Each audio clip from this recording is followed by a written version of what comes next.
before we jump into this, hit that like and subscribe button. Hitting that like button helps get the video out there. Hitting that subscribe button helps us grow community over here and helps us grow the channel. And I'll leave a link in the description for Gacha Smack's video so you guys can go over and check him out. Hit that like button for him and hit that subscribe button for him. He makes great content when it comes to actually a lot of gacha games. So definitely check out Gacha Smack when you guys get the chance. Now, let's just jump into this and see what's up. Just pulled up at the gym and I was thinking about it. Man, Oda, the creator of One Piece. Yep. Bro, like, he drops an episode of One Piece every single week, him and his team. And these episodes are about, 25 minutes long, and then it's always like 5 minutes of unnecessary catching up, bro, like just yapaholics. But regardless, It's an episode every single week. And yeah, that's the one thing that I've noticed about watching One Piece, because I've watched a good chunk of One Piece. I'm not caught up on it, but I've watched a shitload of it. Just about the first 5-ish minutes is the opening. You know, the opening of every anime has its opening. And so, yeah, especially that minute and a half to sometimes 2 minutes of just catch up of what happened previously is just nothing but yapping. But the point is that we kind of come to expect that in One Piece, whether that's good or bad. And then we get into the actual meat and potatoes of what you actually are there for what's going on presently in the show. And they take very few breaks. Like, dude, dead ass. For the past, decade, this has just been an ongoing thing. Episode every single week. Regardless of the quality of the dialogue, if you want to do a little bit of critical observation of the dialogue in some of the One Piece episodes, yeah, they do a bunch of unnecessary yapping. But their unnecessary yapping is still peak in terms of gacha dialogue. Now, we take that into consideration, and then we think about gacha games, especially the mainstream ones. These mainstream gacha games, they drop debatably a quarter of one anime episode. And it's, in comparison, spread out to multiple little short cutscenes. 30 seconds here, 45 seconds there. Maybe if you're lucky, over a minute there. They take 6 weeks to drop, debatably at max, a quarter of an episode. Yeah, when you think about it in that perspective, it's quite insane, isn't it? Well, the thing is that look at Studio Mappa. They have been very, very prevalent when it comes to the anime and the quality of the anime that they've been dropping. When it comes to Chainsaw Man, and recently when they were working on Attack on Titan, and then Jujutsu Kaisen, these guys have been 100% overworked. And that's been sort of what's been reported when it comes to that studio is, yeah, they are putting out great quality anime, but at the same time, what we keep on hearing about Studio Mappa is that these guys are overworked. And if you look at it, when it came to the time frame between Jujutsu Kaisen Season 1 and Jujutsu Kaisen Season 2, it was roughly almost a year and a half to 2 years between the making and the release of those 2 seasons. And when it comes to, let's look at Attack on Titan, when it came to the final arc, they were putting a year in between making those chunks of episodes. So this is where I'm getting at. Gacha Smack is kind of off point here a little, because the more quality you put into a however many episodes of an anime you're about to drop, of a season that is, the more time it's going to take for them to be able to create that good quality work. And that's what we noticed about Studio Mappa, and why Studio Mappa is such a great example, is because they do put in good quality work, but it takes them time to do it. And that's where I think Gacha Smack is maybe a little off point here, is because it actually does take more time to make a season, let's say a season of anime, due to the fact that it takes more time to make that quality. And now, if you want to talk about narrative, yes, narratively, a good anime is going to probably top what we see in gacha games. I'm not trying to discredit the quality of the story of Honkai Star Rail But I will say Honkai Star Rail at times can get really exposition heavy, which gives it its criticism of yapping. So, with that being said, and me giving my 2 cents, let's see how Gacha Smack tries to explain this or adds more context to it. Sitting here before I put the video out, I was sitting here like thinking to myself, how many people are going to instantly try and defend the methodical approach to gacha storytelling in the mainstream space right now? Like I know I'm gonna hook a couple of people on and they're gonna immediately try to jump to the defense of this, because at the end of the day, chat, I think we can all agree, people with common sense, that it is absolutely ludicrous the ratio of cutscene to static dialogue delivery in all 3, Genshin Impact, Wuthering Waves, and Honkai Star Rail. All of them dog shit %, right? Well, those are games that also work on other things to release every 6 weeks. Oh yeah, guys, let's look at the other things they're working on, fellas. Oh, the things they released on the launch of the game, right? Let's think about this for a second, chat. When we get a new patch update, what happens? We get story development. Yeah. And let's take in the entirety of a gacha game story, right? Let's say the entirety of a gacha game story, 100%. When we get a patch update, how much of that 100% is being met? I would say as close to 0% as possible, because these gacha devs aren't trying to deliver you a good palatable story. They're trying to stall the story as long as humanly possible to perpetuate you spending money in buying into their live service gacha predatory model. So fair, they that's release fair. Story, true, but they release story in stall. So that's one thing that you get in a patch update. What's the other thing you get in a patch update? You get 50% of content allocated towards a monetized character. If you skip the monetized character, guess what? 50% of the content in that patch just went right out the fucking window. So then we put that to the side. What's the other thing they work on? Bugs and QOL. And here's the funny thing about bugs and QOL in gacha games. It's bugs and QOL they could have like remedied before they launched the game, but then they wouldn't be able to make the excuse of, well guys, we've been hard at work working on these bugs in QOL that we could have fixed at launch. Now that we fixed them in the patch, you get to go and pretend like we're working harder than we actually work. We might actually get true 1% of content in there, and that 1%. So yeah, if you don't pull for the character that's released during that patch or update, that is kind of quite a bit of content that you kind of decide to throw out the window because you're not going to be working on that character. But that's still something that was made. And usually there's like, Rapid was the only exclusion, but there's usually always 2 characters that are made. So the devs are working on those 2 characters. We'll just round it out to 2 characters. Then there's the story, like he said. Then there's events. Then there is sometimes a new area that they add to one of the maps. And then sometimes new enemies. And then sometimes, like he just said, some quality of life features. So there is quite a bit that goes into each update. But I still see what he's saying, that you may skip some of that stuff. But the problem is that even if you skipped it, that was still time spent making that content.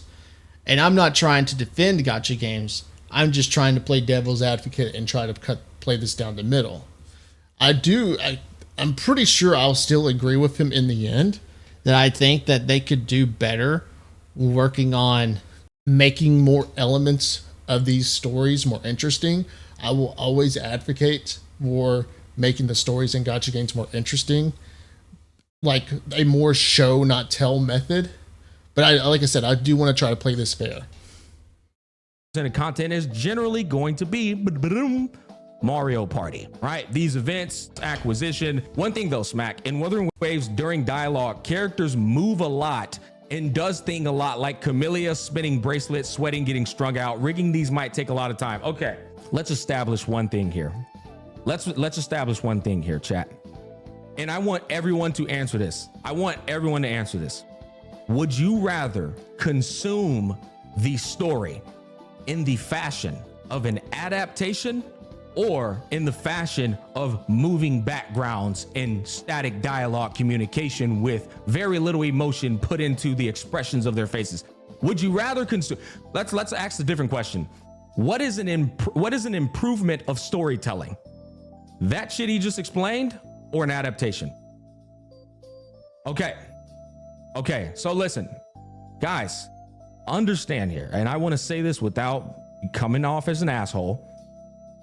When you defend the current state of gacha storytelling in the mainstream space, when you defend what it is right now, you are objectively the best customer of these businesses. You are the number one customer. They love you. And let me tell you, that is not a compliment. They love you because you are an idiot. And he's not wrong. Anyone, and that's what I said.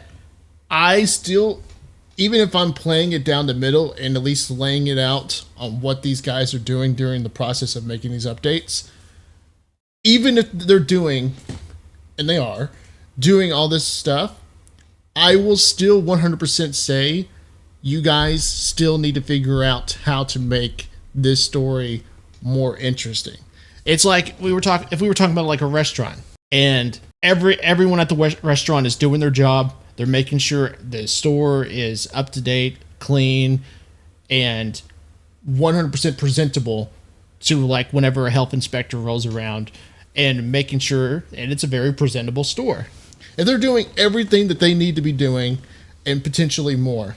And then at the end of the day, I still hear that my cheeseburgers taste like ass, or they're just subpar.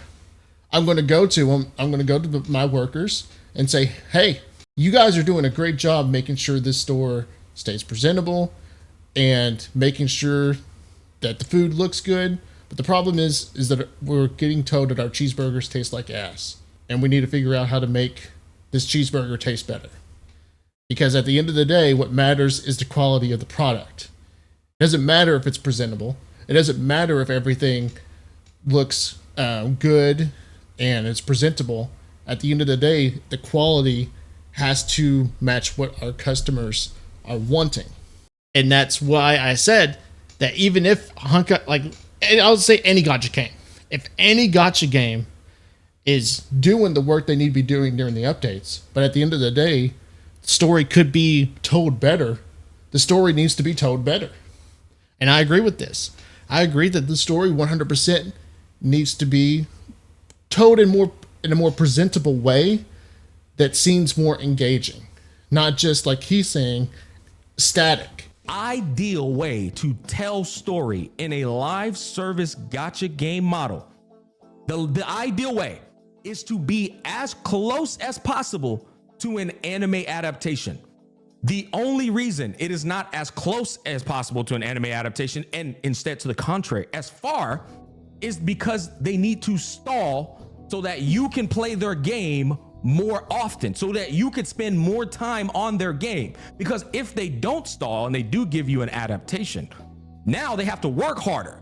Because as soon as you finish that banger ass adaptation presentation for that patch, you're then gonna go, we want more. Oh, well, you gotta wait till 6 weeks. Do you get what I'm trying to tell you? I can't believe some of the arguments that were being made in here.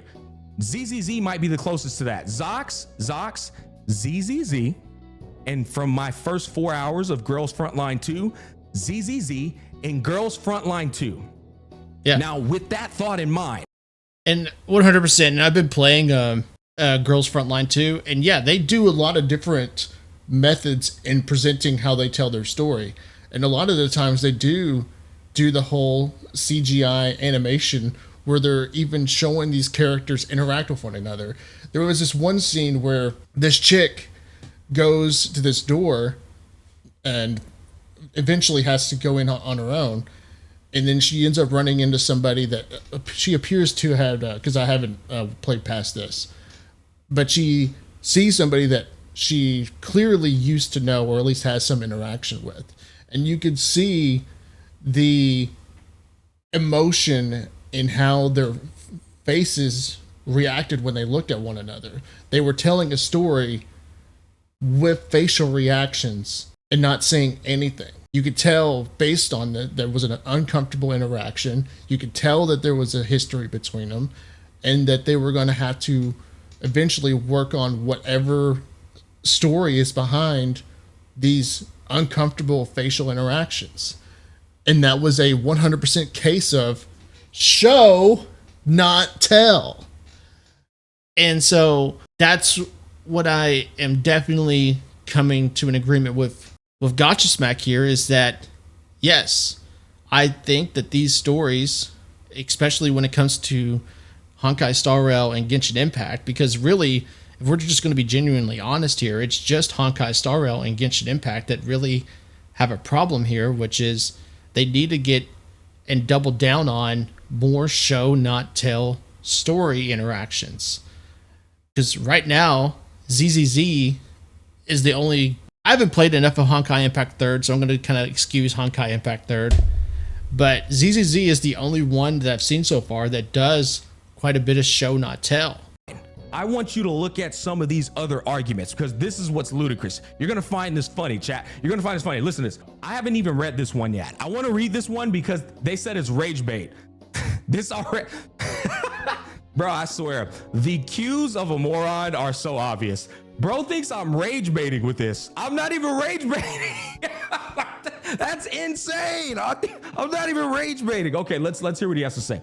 This is 100% rage bait, but I'll bite. You are comparing two very different things. Okay, the thing I'm comparing is actually very simple. It's one thing. It's story.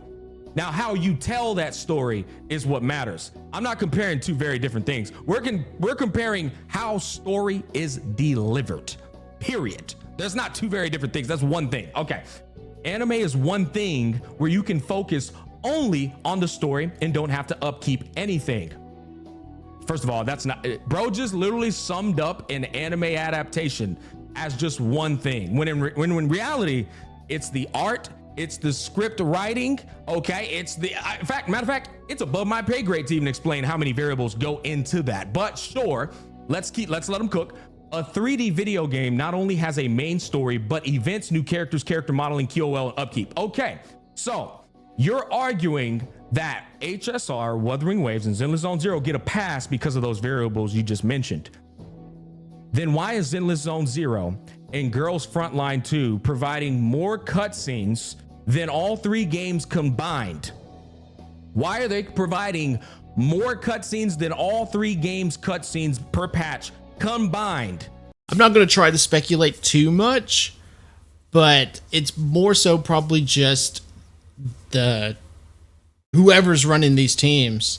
They are trying to see how much they can get away with by doing so meaning that they can spend as little money as possible to be able to live up to the standards of what they believe they can get by with. So in this case, if they are just able to do what they believe is expected of them, then therefore they could potentially be saving money and cut corners where they feel that they can cut corners on.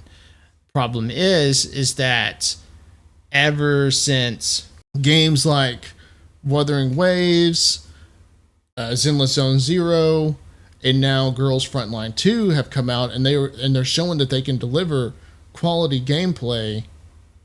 Zenless Zone Zero is working on it. We'll say that. Zenless Zone Zero is working on being able to develop more quality gameplay. But looking at story just on its own, when we're just talking about how these games are delivering their story, they're able to do the show not tell method. Wuthering Waves probably the least out of the three that I just mentioned, but still I'm usually impressed with Wuthering Waves. And then you look at how games like Genshin Impact and Honkai Star Rail, even though Honkai Star Rail has an excellent story, they need to improve on their storytelling method. And these devs or whoever's guiding them on how to go about doing this is just trying to get away with the bare minimum. That way they can save money. The same exact things apply to those games. So why are we making excuses when we have literal Tangible evidence. Girls Frontline 2, I shit you not, go play it for the first 4 hours and honestly continue playing it. You're gonna see cutscene after cutscene after cutscene after cutscene. So this makes zero fucking sense for you dipshits to start reaching and going, well, the reason why, it's because, well, they need time to prepare. Well, they have other things going on. I made it very clear, chat. I made it very clear. I said that One Piece drops a 20-minute episode every week. HSR, Wuthering Waves, and Genshin Impact drop 3 to 5 minute cutscenes in totality of all the cutscenes they drop in the patch every 6 weeks. So that already shuts down your moronic argument of anime only has to focus on story. 1 week, 20 minutes, 6 weeks, 3 to 5 minutes if you're lucky. 3 to 5 minutes if you're lucky. Might be 15-second cutscenes 4 times for the whole fucking patch. So, chat, you know what? Before I go any further, is this me being unreasonable? Let's see what y'all gotta say. Stalling in gacha games doesn't even make sense. It's not quicker to even write. Just write better, simple, done, sorted. True, I agree. Okay, just a question. Is there a quality factor? HSR does it really badly, in my opinion, and not enough. But I think WoW does good cutscenes with good quality, even with lesser amount. Okay, Valor, I'm gonna be honest with you. Why on God's green earth at the end of Camelia's quest did I fight a fucking bird together with Camellia and the main protagonist? How did that tie in to Camelia's story? Why did I fight a bird as the final boss? Because right now I keep hearing people saying that Wuthering Waves has some good story. What did we fight a fucking bird for at the end of that quest, huh? Can somebody math that out for me? Can somebody explain the 5 billion IQ logic of that? I actually kind of forgot about the bird. and the thing is that I think they just threw a bird at us. Like, I don't think there was any real tangible reason for why there was a bird enemy. I think it was just, oh, this is the end of the story. Let's just kind of throw a boss at him and call it a day. Is that excusable? No, it's not excusable. But I think that was the idea there. I don't think there was any more to it. That bird? The bird is the one that escaped the Matrix? Yeah, true. Chat, let me tell you something. Everybody on God's green earth that is a Kudo bot said that Camellia was different from the other people that suck off the MC. When you got done playing Camellia's quest, did you think that she also, like everybody else, sucked off the MC? I do. I 100% do. Why are we pretending like Wuthering Waves story is God tier? Chat. I share pretty much the same opinion as Gacha Smack here.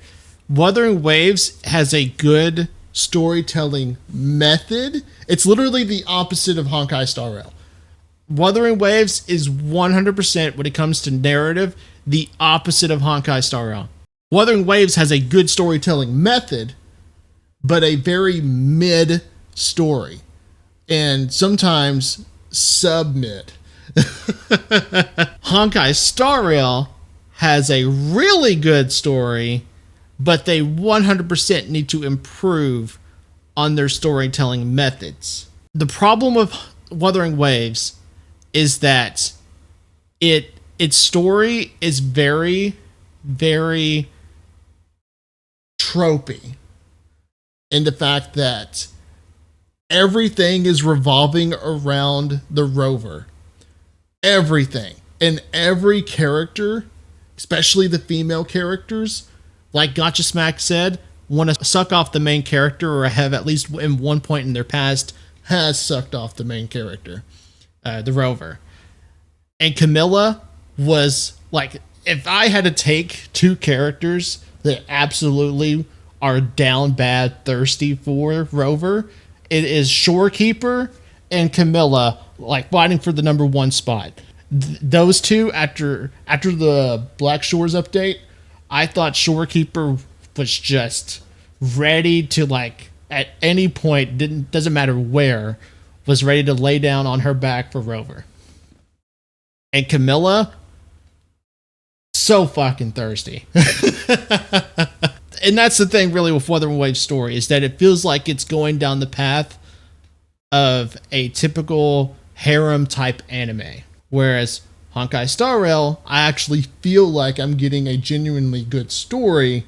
But the problem is that Honkai Star Rail just needs to do more show not tell, because the tell not show just leads to the criticism that it gets, which is a yap fest. Chat, listen to me, man.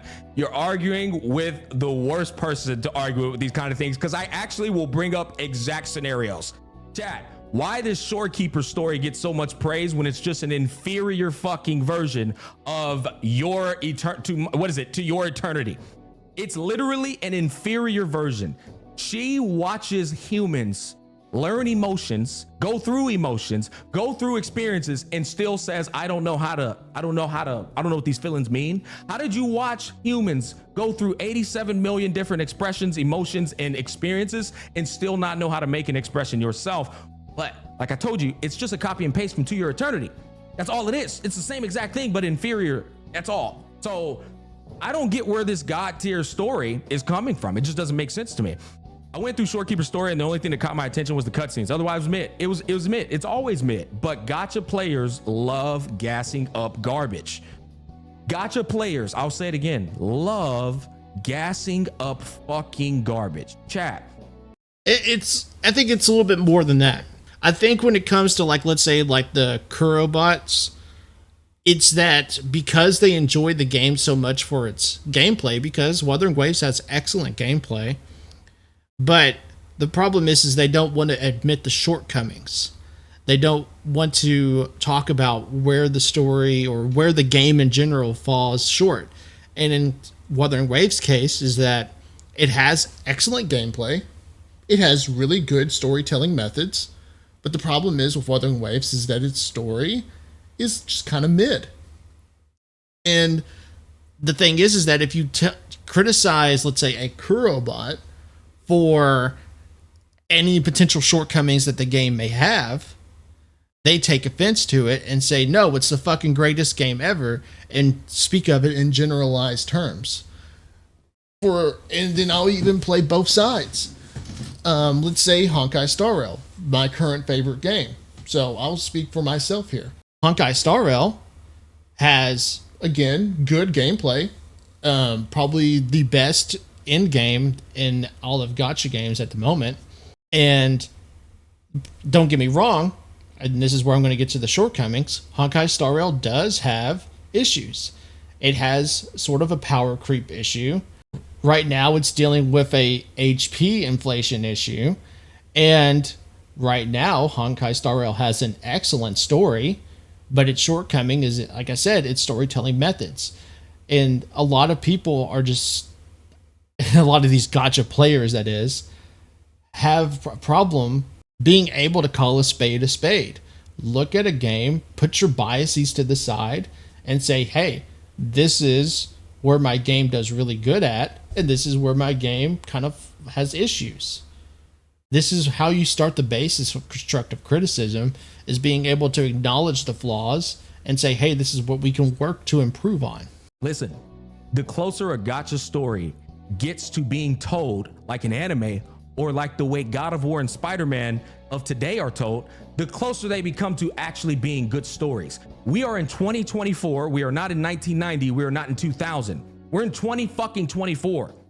Yep. Y'all can tell a story the way God of War, Final Fantasy VII, Rebirth, Remake, and the way Spider-Man's being told. You just choose not to, because we know why.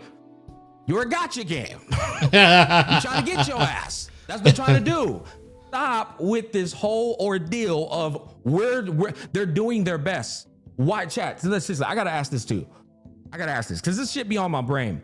Why are gacha companies always given the benefit of the doubt when gacha itself is the most scumbag way to play a video game? Why do they get the highest benefit of the doubt? They're literally giving you the game in the most scumbag way possible, but they're getting the highest benefit of the doubt. You know, I'm not trying to attack people who play games. I'm trying to make it make sense. Let me give the most scumbag way to deliver a game the highest benefit of the doubt. I'm like, bro, how does that make sense, man? Hey, he's not wrong. He's not wrong. And the thing is that also these games make shitloads of money because they're gacha games. if they're making this much money, and this kind of will circle back to my original point of when we were talking about the Twitter video, is that I'm still going to stand by what I said. It does take a lot of work to make an anime. It takes probably a little bit more work than probably Gacha Smack has potentially realized. Even though I agree with his main point. But even though I'm able to lay this out, it still doesn't defend these companies like Kuro Games, Wuthering Waves, and yada yada yada. Because they make so much money, they can take some of that money and invest it back into the game. For example, they can just hire a few more animators. That way they can get more people to help make more animated scenes. Whether they kind of do what Honkai Star Rail sometimes does, which is to make more anime type cutscenes, or they can hire more CGI animators to make more in-game motions or help make these more in-game motions. That way we see these characters do more interactions that help tell and progress the flow of the story. So that's what it all circles back to, is that all these companies need to do is use the money they're making from us pulling on these banners, like a little bit more of that money, to invest it back into the game by hiring more people. It's that easy. It's that simple. I truly believe it is because Gacha community only play Gacha games, to be honest. You know, one of the most retarded arguments I ever heard of in my life from the Gacha community chat? You know, one of the most insane arguments I ever heard of? It was Gacha games that are now AAA, making AAA money, if not more. Why are you comparing Gacha games to AAA games? Brother, have you seen the revenue? You can only see the mobile revenue and be like, God damn. Yeah. Damn. You know what I'm saying? Like Kevin Hart did. Damn. If you go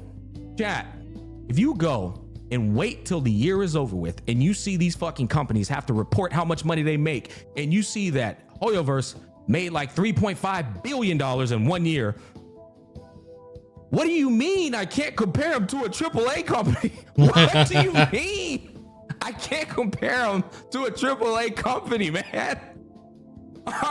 Are we looking at the same numbers here, bro?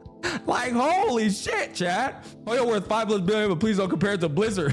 Just a gotcha game.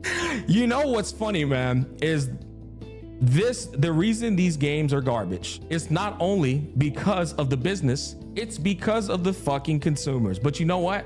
The business knows the consumer they're tackling. They know that consumer is going to cling to ridiculous ideologies of these gacha games. Better product than old product. Oh, that's the other thing. Yeah, man. Guys, that's going to be you know what? I'm going to save that for a separate video. I really am. I'm going to save that for a separate video. In all fairness, fellas, I stand by what I said in this video, guys. Gacha games, their methodical approach to storytelling, the goal in mind is not to give you the best story. If you think that is, you are so naive. That's the nicest way I could put that to you.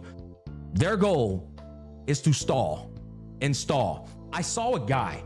Let's bring it up. I saw a guy down here. You know what? Before we end this video, I gotta find this comment because this is wild. Okay. First of all, this is one of the most. This is also, hey, Chad, I gotta go through. Okay. On the way to finding the comment I want to find. Let's read this. It takes you 20 minutes to watch an anime episode. It takes you 2 hours to complete a gacha story quest. Smack. 20 minutes to do a gacha to do an anime episode, but you get 2 hours to complete a gacha story quest, bucko. That's 6 20-minute episodes over 6 weeks, which equates to 1 episode a week. You can't be serious with this one, Smack. Are you kidding me, bucko? Chat. Guys, I can stare at that roll for 2 hours. That's equivalent to 6 anime episodes, brother. Chat, I can stare at that wall for 2 hours straight and get the same result, brother. Where this falls short is that it's a question of quality. It doesn't matter if I was watching a 20-minute episode of an anime if that anime sucked ass for whatever reason, whether it be due to the animation, the story, or whatever, I'm going to shit talk it. I'm going to make my criticism known, and I'm going to say that that episode of that anime sucked. What doesn't matter if it took 20 minutes for me to watch it. If it sucked, it sucked. If it took me 2 hours to complete a gacha story quest, if that 2 hours sucked ass, I'm going to criticize it and say it sucked ass. If it sucked, therefore it needs improvement. 2 hours spent on 6 20-minute episodes. Okay, let's get to the actual the one I really wanted to find. Hold on. One Piece might be a bad example here because the anime is not weekly anymore. The anime has gone into a 6-month hiatus to make its production quality better. Whenever it's returning, it will probably be a seasonal anime like the others now. Despite that, you're totally right on all. Okay, listen, Dia John, you just glossed over 10 years of consistency to bring up the most recent example to serve the rebuttal you were making. Sure, they went on hiatus recently. What about the last 10 years though? We can't just gloss, like, how do we skip over that? Like, make that make sense. Okay, here, this is the compliment. Here's the comment, chat. Here's the comment. Look. I do agree with what you're saying for the most part, but another thing is that animes have a source material to pull from, to extract, so to speak. So they have an easier time planning out episodes and how stuff get told. But these gachas are creating story and dialogue from scratch. I got a full screen on this one. So you're telling me these gacha companies, during their development process, where they have all the time in the world before they announce the IP. What he's about to say is, and I'm just going to, the reason I'm stopping here is because I want to make sure that I say this, because I want to predict what he's saying here. He is going to say that when they are making these gacha games, like before their launch, before they even have a launch date, before they even go about making the story, they are going to already have a roadmap on where the story is going to go. Think of it like Genshin. We already kind of knew some of the, based on lore from the relics or artifacts, whatever you want to call them, about all these other nations. And so we kind of got an idea of where we might be going in the future. Why? Because it's the same thing with Genshin. The dev team, the writers for the game, they already preconceived at least a bullet point structure, at the very least that is, of where the story is going to go. For example, the same thing goes for like authors who are planning on writing a book series, whether it be a trilogy or something more. They already have an idea of where they're going to be taking the story.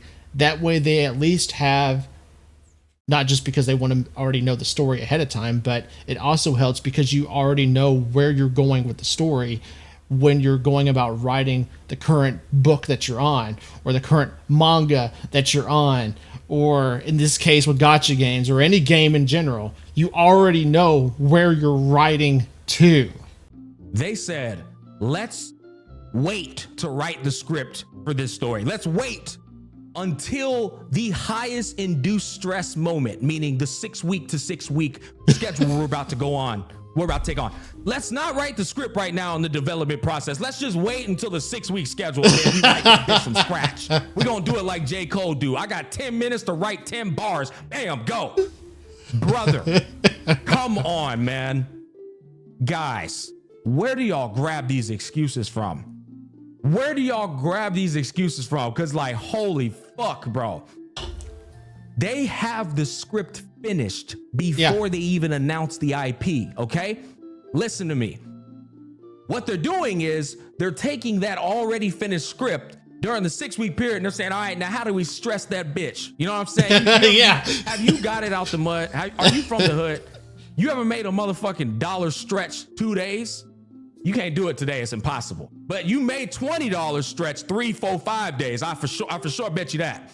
They're taking the script and they're going, how can we stretch this fucking script to infinity and beyond because the story's finished, but this ain't gonna last 4 years. We need something to last 4 fucking years.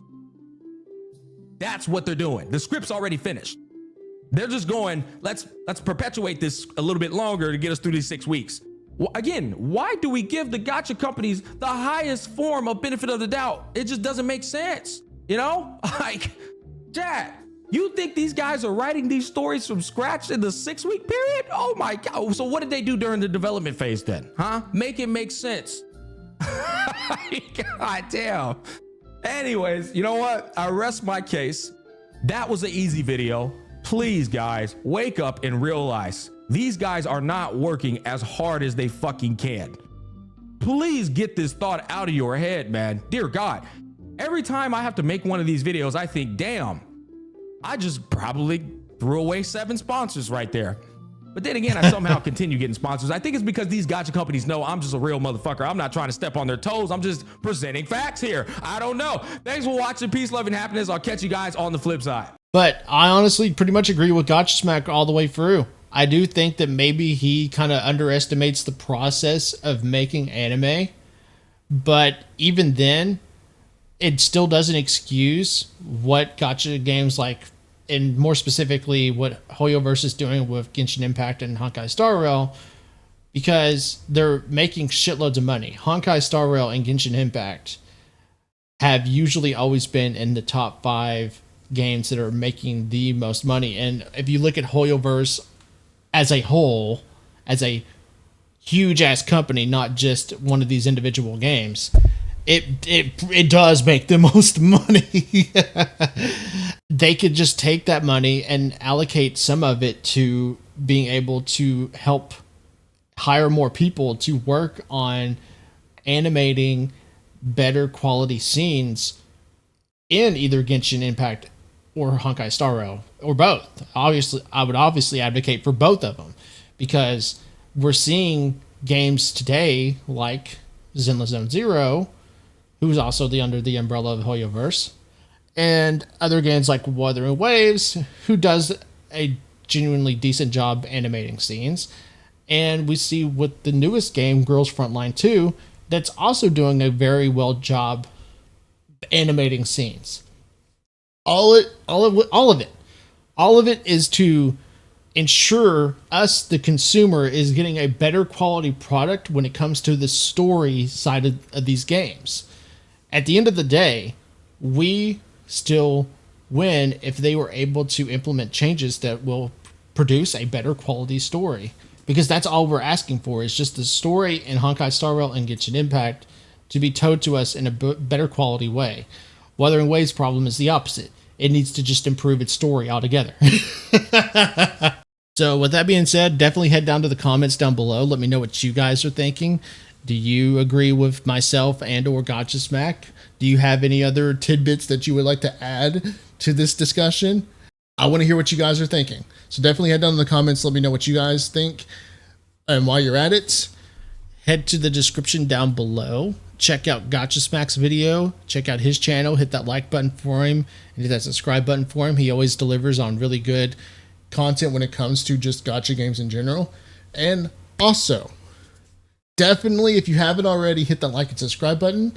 It helps get the video out there. It helps us grow the channel. So if you can hit that like and subscribe button, I'd greatly appreciate it. And with that being said, thank you guys for watching. And I'll catch you guys later.